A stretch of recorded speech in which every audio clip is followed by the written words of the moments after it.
उत्तर प्रदेश के चुनाव आ गए हैं, सिर पर हैं। ये इम्तिहान है राजनीतिक दलों का, ये इम्तिहान है लोकतंत्र का। 1 महीने तक ये सफर चलेगा। 7 चरणों में पहले चरण का मतदान होने जा रहा है। इसमें सारे राजनीतिक दल अपना अपना समीकरण बिठाने की कोशिश कर रहे हैं। प्रत्याशियों का समीकरण, जातियों का समीकरण, धर्म का समीकरण, क्या मुद्दा चलेगा क्या नहीं चलेगा इसका समीकरण, केमिस्ट्री काम करेगी या अरिथमेटिक उसका समीकरण, घटक दलों का समीकरण। इसी में एक मुद्दा अहम हो जाता है कि एनडीए के जो घटक दल हैं उत्तर प्रदेश में, वो अपने आप को इस समीकरण में, इस कैलकुलेशन में कहां देखते हैं। इसी पर बात करने के लिए आज हैं हमारे साथ एक विशेष मेहमान, अपना दल और एनडीए यानी कि भारतीय जनता पार्टी के साथ मिलकर अलायंस में चुनाव लड़ने वाली केंद्रीय मंत्री अनुप्रिया पटेल। अनुप्रिया जी, एनडीटीवी से बात करने के लिए आपका बहुत बहुत धन्यवाद। मेरा सबसे पहला सवाल आपसे यह है कि ये जो अरिथमेटिक का सवाल है, अखिलेश यादव बहुत सारी पार्टियों को और बहुत सारे ऐसे लोग जो अब तक बीजेपी में थे उनको अपनी तरफ लेकर के गए हैं। जाहिर है एक प्रयास है कि नॉन यादव ओबीसी को एकत्रित किया जाए और ये जो जातीय गणित है इसको फिट बैठाया जाए। मैं आपसे जानना चाहता हूं कि आप इस गणित को जो विपक्ष में अखिलेश यादव बिठा रहे हैं उसको किस तरीके से देखती हैं? देखिए, ऐसा है, मैं इस निर्णय को, जहां तक ये जो दूसरे हर पार्टी और दूसरी पार्टी के बीच में जो नेताओं का आवागमन चलता है, एंट्री एग्जिट चलता है, उसके बारे में मेरा अपना ये मत है कि चुनाव के ठीक पहले जब इस किस्म के निर्णय लिए जाते हैं तो कहीं ना कहीं एक आम मतदाता के मन में ये संदेश जाता है कि ये पर्सनल पॉलिटिकल बेनिफिट्स को ध्यान में रख के लिए गए हैं, क्योंकि सभी लोगों को चुनाव में जाना है और जाहिर तौर से जो एक बार सदन में रहा है, विधायक मंत्री के पद पे रहा है, तो इच्छा होती है कि दोबारा टिकट हम सिक्योर करें, दोबारा चुनाव लड़ें। कई बार ऐसा भी होता है कि जिस पार्टी में हम हैं हमें टिकट मिलने की संभावनाएं कमज़ोर होती है तो हम दूसरे ऑप्शंस, दूसरे विकल्प तलाशते हैं। तो अगर चुनाव के कुछ समय पहले इस किस्म के निर्णय लिए जाते हैं तो उससे जनता के मन में एक अलग संदेश जाता है। लेकिन जब चुनाव के ठीक पहले हम ऐसे निर्णय लेते हैं तो मुझे नहीं लगता कि आम जनमानस के मन पे बहुत सकारात्मक प्रभाव जाता है। इसलिए वोट की दृष्टि से अगर डाइवर्जन की बात कोई करता है तो मैं इस पर बहुत हद तक सहमत नहीं हूं। एक सवाल यहां पर पूछना लाजमी है अनुप्रिया जी, वो ये, और ये एनडीए के ही एक पूर्व घटक दल एसबीएसपी के जो चीफ हैं, मुखिया हैं, उनके हवाले से है। उनका ये कहना है कि भारतीय जनता पार्टी एक यूज एंड थ्रो पार्टी है। अभी आप भारतीय जनता पार्टी के साथ हैं, मैं आपसे आपकी राय जानना चाहता हूं। देखिए, मैं इस संभावना से इनकार नहीं करती कि माननीय ओम प्रकाश राजभर जी का कुछ कटु अनुभव जरूर भारतीय जनता पार्टी के साथ रहा होगा, लेकिन साथ में मैं एक और बात जोड़ूंगी कि कभी भी 2 दल, 3 दल, 4 दल जब आपस में साथ में आते हैं तो दोनों को एक दूसरे के इंटरेस्ट को अकोमोडेट करना पड़ता है। दोनों को साथ में चलने की भावना बराबर होनी चाहिए। कोई भी पॉलिटिकल अलायंस तभी चलता है जब दोनों या तीनों या चारों लोग जो सहयोगी होते हैं आपस में एक सहमति बनाते हैं और आवेश में आकर निर्णय नहीं लेते हैं। तो मुझे काफ़ी हद तक लगता है कि निश्चित रूप से कटु अनुभव रहे होंगे और इसलिए वो गठबंधन को छोड़कर गए, और ये कोई अच्छी बात नहीं है। गठबंधन के सहयोगी थे, साथ में रहते तो बेहतर होता, लेकिन अब गए हैं तो कोई ना कोई आरोप तो लगाएंगे ही, और अपने तरीके से उन्होंने आरोप लगाए भी हैं। लेकिन मैं फिर कहूँगी कि अगर गठबंधन में रहते तो बेहतर होता। आपको लगता है जिस तरीके से भारतीय जनता पार्टी ने एक ऑफर दिया आरएलडी के जयंत चौधरी को, बाद में वो रिजेक्ट भी हो गया, उन्होंने बोला मैं चवन्नी नहीं हूं, पलट जाऊं, आपको लगता है कि राजभर जी भी अगर आपके साथ आ जाएंगे तो एनडीए और मजबूत होगा? आपको लगता है उनको एक ऑफर दिया जाना चाहिए? देखिए, मुझे लगता है जो बात मैंने पहले कही कि गठबंधन चलते हैं जब साथ में चलने वाले सहयोगियों में दोनों तरफ इच्छा होती है। ये म्यूचुअल इंटरेस्ट होना चाहिए। अगर एक व्यक्ति चाहेगा दूसरा नहीं चाहेगा तो इसकी संभावनाएं हम इसको नकार सकते हैं, ऐसा संभव नहीं होगा। तो यदि भारतीय जनता पार्टी चाहेगी तो साथ में राजभर जी को भी चाहना पड़ेगा, तभी ऐसा कुछ संभव होगा। और अपना कुनबा बड़ा करने का प्रयास तो हर कोई करता है। मैं आज भी कह रही हूँ कि अगर आएंगे तो अच्छा है, लेकिन अगर नहीं आने का निर्णय है तो भी कोई समस्या नहीं है। एनडीए का गठबंधन सरकार बनाने जा रहा है, इतना मैं पूरे विश्वास के साथ कह रही हूँ। नहीं, लेकिन एक पोस्ट पोल सिनारियो में आपको लगता है कि अगर ये ऑफर दिया जाएगा तो उससे एनडीए को एक फायदा पहुंच सकता है? देखिए, कोई भी नया सहयोगी जुड़ेगा हमारे साथ तो निश्चित रूप से ताकत तो गठबंधन की बढ़ती ही है। राजभर जी गए हैं तो निषाद जी आए हैं, निषाद जी अपनी ताकत लेकर आए हैं, तो हमारे गठबंधन का आकार बढ़ा है। लेकिन राजभर जी भी साथ होंगे तो ऐसा नहीं है, उनकी जगह कोई भी और नया सहयोगी आएगा तो अपनी कुछ ना कुछ ताकत लेकर आएगा और गठबंधन को मजबूत करेगा। ये किसी के बारे में भी उतनी इक्वली एप्लीकेबल है ये बात।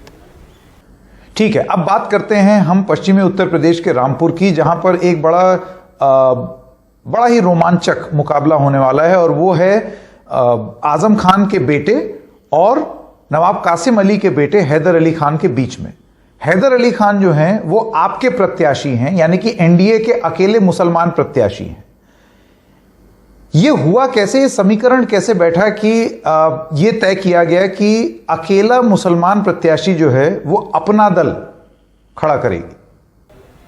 मैं अपना दल के इतिहास के बारे में एक आपको जरूरी बात बताऊंगी। अपना दल जिस वक्त अपना दल के संस्थापक मेरे पूज्य पिताजी यशाकाई डॉक्टर सोनेलाल पटेल साहब जीवित थे, हमारी पार्टी का सबसे पहला विधायक जो जीता था 2002 में प्रतापगढ़ की सदर सीट से, वो मुस्लिम ही था। उनका नाम हाजी मुन्ना था। अपना दल कभी भी अल्पसंख्यक समाज के लिए उसने अपने दरवाजे बंद नहीं किए हैं।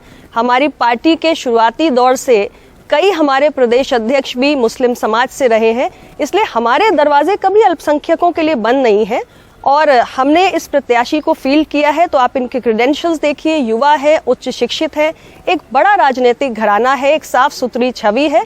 और मुझे लगता है कि रामपुर की जनता के लिए जिस तरीके से इन्होंने अपने पुराने राजनीतिक विरासत के साथ वहाँ के क्षेत्र में काम किया है, तो यहाँ की जनता निश्चित रूप से एक युवा, उच्च शिक्षित और स्वच्छ छवि वाले चेहरे को अपनाएगी, स्वीकार करेगी और रामपुर में बदलाव होगा। अनुप्रिया जी, आपको लगता है कि ये थोड़ा सा एक कठिन कार्य है कि आप एक ऐसी पार्टी के साथ अलायंस में हैं जिसकी एक छवि है, और वो छवि ये है कि वो मुस्लिम विरोधी है, 80 बनाम 20 करती है। ऐसे में आपका मुसलमान प्रत्याशी अपने आप को कितना कंफर्टेबल पाएगा जनता के बीच में? देखिए, ऐसा है, अपना दल एक अलग राजनीतिक पार्टी है, भारतीय जनता पार्टी एक अलग राजनीतिक दल है। दो दल साथ में आए हैं गठबंधन के तहत, लेकिन उनके अपने वैचारिक कमिटमेंट अलग अलग होते हैं। और बीजेपी क्या वैचारिक कमिटमेंट रखती है, उससे अपना दल की छवि पर कोई प्रभाव नहीं पड़ता है। हमारी पार्टी एक पिछड़े दबे कुचले समाज के लिए काम करती है, और मैं फिर कह रही हूँ कि अल्पसंख्यकों के लिए मेरी पार्टी कभी अछूती नहीं रही है, मेरी पार्टी के लिए वो अछूते नहीं रहे हैं और हमारे दरवाजे उनके लिए बंद नहीं रहे हैं। भारतीय जनता पार्टी अपनी छवि गढ़ने का काम करेगी, अपना दल अपनी छवि गढ़ने की जिम्मेदारी स्वयं लेता है। आपको लगता है ये आप एक प्रयास कर रही हैं अपनी तरफ से कि बीजेपी जो काम ना कर पाए वो काम घटक दल करें, यानी कि मुसलमानों को रिझाने की कोशिश, ताकि मुसलमान छिटक करके ना चले जाएं, समाजवादी पार्टी में ना चले जाएं और वो नुकसान ना हो जाए, उसके लिए घटक दलों के द्वारा ये कैंडिडेट खड़े कराए जा रहे हैं। हमारी आइडियोलॉजी बीजेपी के आइडियोलॉजी के समान कैसे हो सकती है? हम दो अलग दल हैं। हमारी पार्टी पूरी तरीके से हाशिए पर पड़े हुए तबके के लिए अपने गठन के समय से, अपने स्थापना के समय से काम करती आई है। हम सामाजिक न्याय की लड़ाई लड़ते हैं, दबे कुचले वर्ग की लड़ाई लड़ते हैं, और अल्पसंख्यकों में भी दबा कुचला वर्ग है। हम तो हमेशा कमजोरों के लिए खड़े हैं। भारतीय जनता पार्टी के अपने वैचारिक कमिटमेंट हैं, वो अपने पार्टी की आइडियोलॉजी को बढ़ाते हैं, हम अपने पार्टी की आइडियोलॉजी को बढ़ाते हैं। हम साथ में आए हैं, विकास के मसले पर आए हैं, सामाजिक न्याय के सवालों पर आए हैं। It's a political alliance. ऐसा नहीं है कि एक पार्टी दूसरे पार्टी की आइडेंटिटी को खत्म कर देगी, ऐसा कभी नहीं होता। अनुप्रिया जी, मेरा सवाल आपसे यह है कि आपको क्या लगता है कि आज की डेट में उत्तर प्रदेश में सबसे बड़ा मुद्दा क्या है? क्योंकि विपक्ष का यह कहना है कि मुद्दा नहीं है, कोई अपनी सफलता नहीं गिना सकती भारतीय जनता पार्टी की सरकार, इस वजह से वो मुद्दों को भटकाने की कोशिश करती है। आपके हिसाब से मुद्दा क्या है? देखिए, पहली बात तो मैं स्पष्ट कर दूं कि अपना दल और भारतीय जनता पार्टी का गठबंधन है। उत्तर प्रदेश में एनडीए की सरकार थी और विपक्ष कह रहा है कि असली मुद्दों पर बात नहीं हो रही है। मैं विपक्ष के जिन लोगों से जो ये आरोप लगा रहे हैं उनसे प्रश्न करना चाहूंगी कि आपकी नजर में असली मुद्दा क्या है? क्या प्रदेश का विकास और उसका रिपोर्ट कार्ड जारी करना असली मुद्दा नहीं है? 5 साल एक सरकार पर भरोसा किया उत्तर प्रदेश के मतदाता ने और उनको सरकार में आने का अवसर दिया, तो हमारे 5 साल में हमारा कुछ दायित्व बनता है। हमने जो विकास के काम किए, जो हमारी उपलब्धियां रही, यदि हम उनको गिना रहे हैं, अपना रिपोर्ट कार्ड जारी कर रहे हैं, तो मुझे ये समझ से परे है कि ये असली मुद्दा कैसे नहीं है। विपक्ष की नजर में असली मुद्दा क्या है, ये उनको बताना चाहिए। नहीं, देखिए, इसीलिए ये आरोप लग रहा है अखिलेश की तरफ से, जयंत की तरफ से, बाकी और सब लोगों की तरफ से कि कुछ करने को है नहीं, दिखाने को है नहीं। इस वजह से हिंदू मुसलमान की राजनीति की जाती है। आप एक ऐसे दल के साथ जुड़ी हुई हैं जिस पर आरोप लगता है कि वो हिंदू मुस्लिम की राजनीति करती है। बिल्कुल नहीं। विकास के मसले पर स्पष्ट रूप से हम अपनी उपलब्धियों को निरंतर बता रहे हैं। हमने प्रदेश के हर जिले में मेडिकल कॉलेज की स्थापना की है। हमारे उत्तर प्रदेश राज्य को एक दूसरा all India institute of medical science मिला है। प्रदेश में हम स्पोर्ट्स यूनिवर्सिटी बना रहे हैं। प्रदेश में हम आयुष यूनिवर्सिटी बना रहे हैं। प्रदेश में करोड़ों लोगों को हमने, जिनके सर पे छत नहीं थी, उनको पक्के मकान दिए हैं, शौचालय दिए हैं, गैस का सिलेंडर दिया है, बैंक का खाता दिया है, आयुष्मान भारत का हेल्थ इंश्योरेंस दिया है।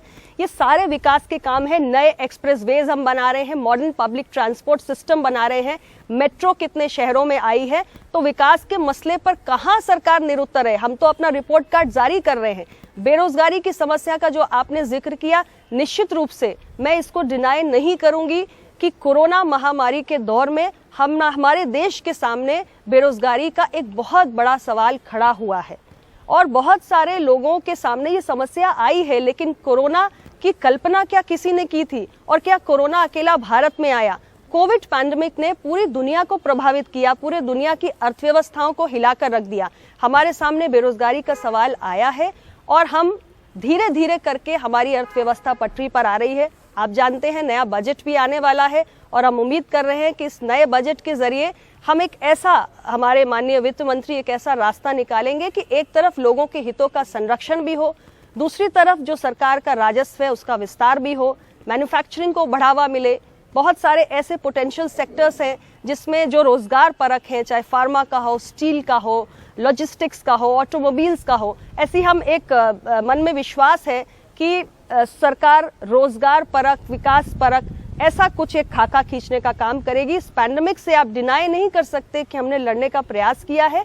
एक अकल्पनीय परिस्थिति हमारे सामने आई है और उस अकल्पनीय परिस्थिति का मुकाबला करने का प्रयास भारत सरकार और तमाम राज्यों की सरकारों ने किया है।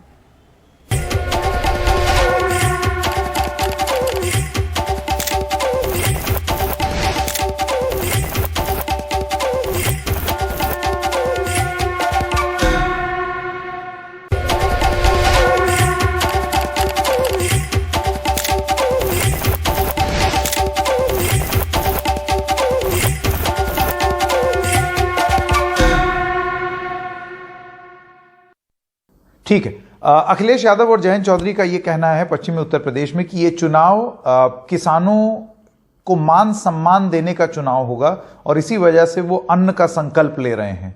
आप इसको किस तरीके से देखती हैं? किस तरफ जाएगा किसान? देखिए, जनता के बीच में गए हैं, किसानों के बीच में गए हैं, तो उन्हें कुछ ना कुछ स्लोगन देना है, किसान भाइयों के लिए कुछ कहना है जिससे वो उनसे जुड़ सके। मेरा ये मानना है कि पश्चिमी उत्तर प्रदेश में भी ठीक है, कुछ समय तक समस्या थी, लेकिन जब एक बड़ा फैसला सरकार ने लिया, माननीय प्रधानमंत्री जी ने लिया, तो उससे फिर से वहां की परिस्थितियां पहले से बेहतर हुई हैं और लोग 2012 से 2017 का दौर भी याद कर रहे हैं। और इन सारी बातों को ध्यान में रखते हुए जहां तक मेरा आकलन है, जहां तक मेरा अनुमान है, किसान उत्तर प्रदेश का हो या देश का हो, भारत सरकार ने जो तमाम फैसले किसान हित में लिए, तमाम योजनाओं को चलाकर, चाहे प्रधानमंत्री किसान सम्मान निधि के माध्यम से हो, सॉइल हेल्थ कार्ड्स हो, या जो सिंचाई की योजनाएं तमाम सरकार ने लाई, और उत्तर प्रदेश को ध्यान में रखते हुए जितना काम हुआ है, मुझे पूरा विश्वास है कि पश्चिमी उत्तर प्रदेश के भी जब रुझान आने प्रारंभ होंगे तो आप देखेंगे कि एनडीए के पक्ष में एक बयार बह रही है और हम सकारात्मक परिणामों की ओर बढ़ रहे हैं। एक जाते जाते एक सवाल मैं अनुप्रिया जी आपसे ये पूछना चाहता हूं कि जातीय समीकरण पर हम एक बार फिर से आ रहे हैं। आपको लगता है कि इस बार जैसे पिछली बार भारी से भारी संख्या में जातियों ने भारतीय जनता पार्टी का जो गुट था, यानी कि जो अलायंस था, एनडीए था, उसको समर्थन किया, बहुत ज्यादा वोट शेयर था, इस बार वैसी स्थिति शायद ना दिखे क्योंकि बहुत सारे कद्दावर नेता अब दूसरी तरफ छिटक करके चले गए। आपके घर ही की बात करें तो आपकी अपनी माताजी जो हैं वो समाजवादी पार्टी के साथ गठबंधन कर रही हैं, जबकि आप एनडीए की अलायंस पार्टनर हैं। वो ठीक है। देखिए, मैं एक बात स्पष्ट कर दूं कि उत्तर प्रदेश का चुनाव हो या किसी भी अन्य राज्य का चुनाव हो, हमारे अपने जो सोशल फैब्रिक है वो जाति व्यवस्था पर आधारित है और हर चुनाव में जातीय समीकरणों को साधना ही पड़ता है हर पॉलिटिकल पार्टी को। और 100% वोट तो कभी भी किसी एक गठबंधन या एक पॉलिटिकल पार्टी को नहीं मिलता है। किसी को ज्यादा मिलेगा, किसी को कम मिलेगा, जिसको ज्यादा मिल जाएगा, जिसके पक्ष में ज्यादा लोग आ जाएंगे, वो सरकार बना लेगा। तो ऐसा तो आप नहीं कह सकते कि 100% हमारे ही पक्ष में है, कुछ तो हमारे विरोधियों को भी मिलेगा। लेकिन निश्चित रूप से एनडीए का जो ये प्रयोग है, ये ट्राइड एंड टेस्टेड है। अपना दल भारतीय जनता पार्टी के गठबंधन को तो पिछले 3 चुनाव में भी आपने देखा है, हमारे वोटर ने, हमारे मतदाता ने, उत्तर प्रदेश की जनता ने इसको स्वीकार किया है और इसलिए अप्रत्याशित परिणाम देखने को मिले हैं। और 2022 का हम चौथा चुनाव साथ में लड़ने के लिए जा रहे हैं। मुझे पूरा भरोसा है कि एनडीए का जो ये गुलदस्ता हमने सजाया है, इसकी खुशबू पूरे उत्तर प्रदेश में पहुंची है और फिर से हमें एक बार जनता का अपार विश्वास मिलेगा और एनडीए की एक जानदार और शानदार जीत होगी, एक बम्पर जीत होगी।